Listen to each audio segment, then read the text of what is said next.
Nous allons faire maintenant un petit exercice avec un dipôle électrique et ceci servira d'introduction au concept d'onde électromagnétique.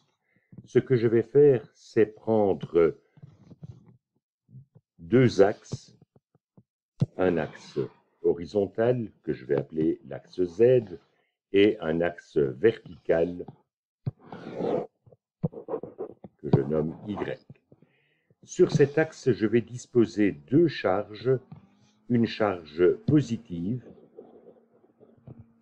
plus Q, à une distance L de l'origine, et tout à fait à l'opposé, je vais mettre la charge moins Q. D'autre part, je vais considérer un point quelconque sur l'axe Z, par exemple celui-ci, donc de coordonnées Z, et regardons dans un premier temps le champ électrique généré par ces deux charges au point Z. Pour faire ça, puisque nous savons que le champ électrique généré par une charge ponctuelle est un champ radial, donc je vais prendre la ligne qui connecte la charge Q avec la coordonnée Z, et ici, vous avez la valeur du champ électrique généré par la charge plus Q. Ce que je vais noter E indice plus. Je fais la même chose maintenant avec la charge moins Q. De nouveau, je fais la liaison entre moins Q et le point que je considère. Et on voit que la distance entre la charge et le point Z est la même, que ce soit pour la charge plus Q et la charge moins Q. Et d'autre part, en valeur absolue, les deux charges sont les mêmes. Donc je m'attends à ce qu'en norme, les deux champs électriques soient exactement les mêmes. Sauf que maintenant, le champ électrique généré par la charge moins Q est dirigé vers la charge moins Q. Donc je dessine ce champ.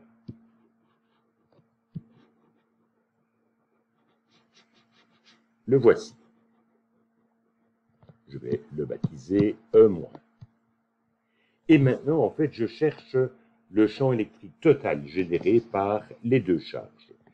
Alors, puisque je vais noter leur valeur, je note que E plus est égal à E moins en norme, et tout ceci est égal à KQ sur R carré.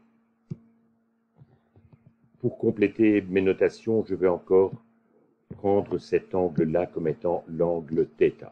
Et c'est le même angle, bien sûr, que vous retrouvez ici et là-bas.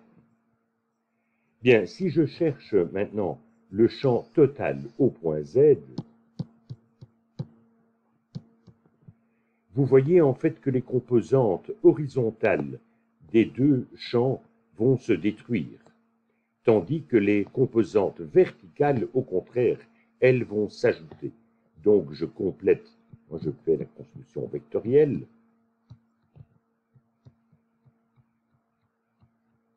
Donc voilà le résultat. Le champ total est celui-ci.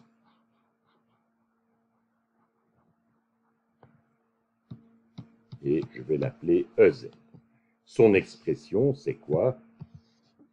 D'abord, je précise que c'est E, Y, excusez-moi, je me suis trompé de notation au-dessus, j'aurais dû mettre E en Z.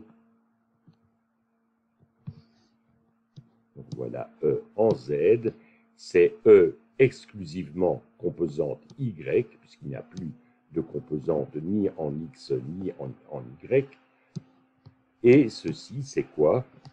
C'est la norme d'un des deux champs changé de signe, puisque vous voyez bien que le champ électrique est dirigé vers le bas. Je dois prendre uniquement la composante verticale. Donc si vous prenez ce triangle rectangle, vous voyez que la composante verticale, c'est E plus multiplié par sinus θ. Ceci, c'est la contribution d'une des deux charges, mais j'ai les deux contributions, donc j'ai encore ici un facteur 2. Si je développe tout ceci, ça veut dire que E, Y au point Z est égal à moins 2 KQ sur R carré sinus θ. Et si vous prenez le sinus θ, regardez ce triangle-ci, sinus θ, c'est quoi? C'est L divisé par l'hypoténuse, donc divisé par R. Ce qui me donne finalement moins 2 KQ sur R cube multiplié par L. Jusque-là, j'ai fait un calcul absolument rigoureux. Il n'y a aucune approximation. À partir de maintenant, je vais faire une approximation, bien que ce ne soit pas essentiel de le faire, mais imaginons que Z soit beaucoup plus grand que L. En d'autres termes, ce n'est pas le cas dans mon dessin, mais imaginez que Z soit renvoyé très très loin vers la droite. Vous voyez à ce moment-là qu'il n'y aura plus aucune différence entre la valeur de Z et la valeur de R. Et donc, je pourrais écrire que Y en Z est égal à moins 2 KQ sur Z cube multiplié par L. J'insiste de nouveau que j'ai voulu faire cette approximation, mais ce n'est pas du tout nécessaire dans la suite. Et donc, je vais mettre ici que c'est à peu près égal. Bien, imaginons maintenant dans une deuxième étape. Pour l'instant, vous voyez que c'était une situation statique. Mais imaginons que je fasse bouger la charge plus Q et la charge moins Q.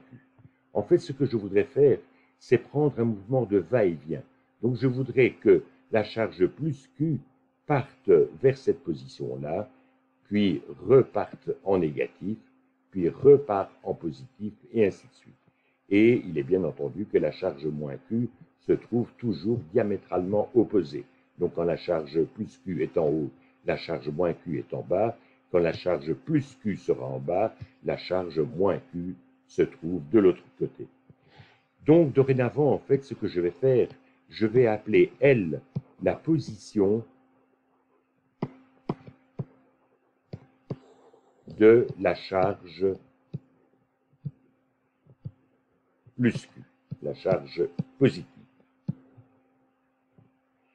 Et pour être précis, je vais prendre comme exemple L de t, la position donc de la charge positive, est donnée par L0, qui est une constante positive, multipliée par sinus oméga t. Donc ceci correspond bien à ce que je disais, la charge part de 0, elle part en positif, après ça elle passe en négatif, elle repasse en positif indéfiniment. La question qui est posée maintenant, c'est que est-ce que j'ai le droit d'écrire que EY de Z est égal à moins 2 KQ sur Z cube multiplié par L de T? Est-ce que ceci est correct? Alors vous allez dire que si je vous pose la question, c'est que la réponse est certainement non. Mais je vous demande de réfléchir et de voir pourquoi ceci n'est pas correct. Donc je vous invite à mettre la vidéo en pause pendant 2 ou 3 minutes et de réfléchir. Pourquoi est-ce que cette formule n'est pas correcte? Vous avez trouvé? Imaginez que les deux charges soient ici au centre. Ça voudrait dire à ce moment-là que le champ électrique au point Z serait égal à 0. Si les charges sont telles que je l'ai pris dans le premier exemple, on voit que le champ électrique est dirigé vers le bas. Imaginez maintenant l'inverse. La charge moins Q serait en haut, la charge plus Q est en bas. Ça voudrait dire en fait que j'aurais le même champ électrique, mais changé de signe. Il pointerait vers le haut. Donc vous voyez en fait que le champ électrique au point Z est l'image de la position des charges à l'origine, au point 0. Mais est-ce qu'il est possible que le point Z soit renseigné instantanément de la position des charges plus Q et moins Q? C'est impossible. On le sait depuis Einstein, on sait qu'aucun message ne peut aller plus vite que la lumière. Donc il est impossible que le point Z sache instantanément où se trouvent les charges plus Q et moins Q. Donc je dois corriger ceci, puisque le champ électrique au point Z, c'est l'image de la position des charges à un instant antérieur.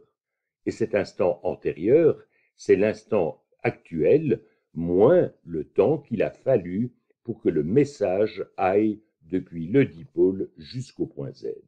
Donc je vais corriger ceci en écrivant que EY au point Z, c'est égal à moins 2KQ sur Z cube multiplié par L, donc du temps actuel.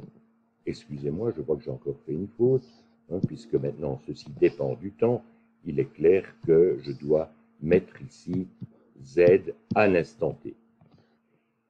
Donc, ceci, comme je le disais, donc c'est L de T moins le temps qu'il a fallu pour aller depuis l'origine jusqu'au point Z. Donc, ce temps, c'est Z divisé par la vitesse de propagation du message. Et là, je pose tout de suite, sans le démontrer, je vais prendre comme vitesse la vitesse de la lumière. Peu importe, si ce n'était pas la vitesse de la lumière, de toute façon, il y aurait une vitesse. Mais ce qui est important, c'est qu'en tout cas, nous n'avons pas le même T des deux côtés ici. Il a fallu du temps pour que le message arrive au point Z. Et puisque j'ai pris L de T est égal à L0 sinus oméga T, je peux encore développer ceci en disant que ceci, c'est moins 2 KQ sur Z cube multiplié par L0 multiplié par sinus de oméga T moins Z sur C. Ou encore, dernière écriture, moins 2KQ sur Z cube L0 sinus de oméga T moins KZ, en posant que K est égal à oméga sur C. Et vous reconnaissez cette expression, ce sinus de oméga T moins KZ, c'est la signature d'une onde progressive. Ça veut dire effectivement que le champ électrique va voyager dans l'espace avec la vitesse C. J'illustre ceci tout de suite par un petit dessin.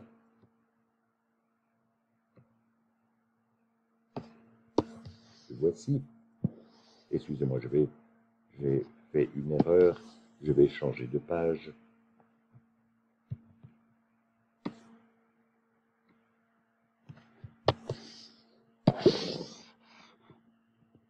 Donc, vous avez ici plusieurs dessins consécutifs. Vous voyez que dans le premier dessin, la charge positive est en haut, la charge négative est en bas.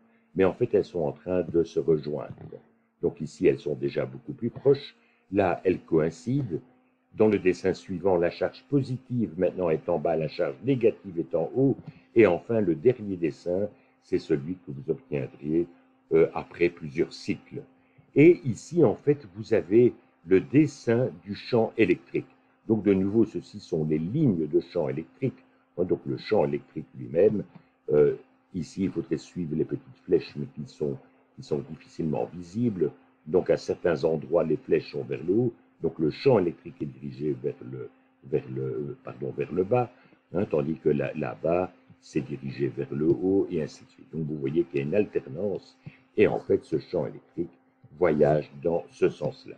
Si je prends n'importe quelle autre direction, prenez cette direction-là, vous avez le même phénomène. Parfois, le champ électrique pointe de ce côté-là, et à d'autres endroits, il pointe par là. Et tout ceci se balade dans cette direction-là.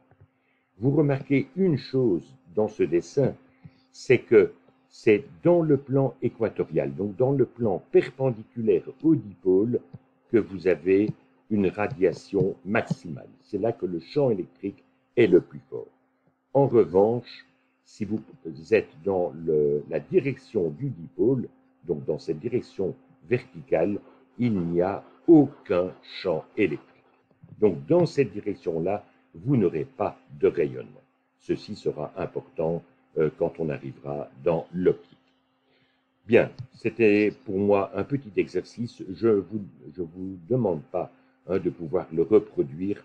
Retenez simplement l'idée qu'il y avait dans cette section.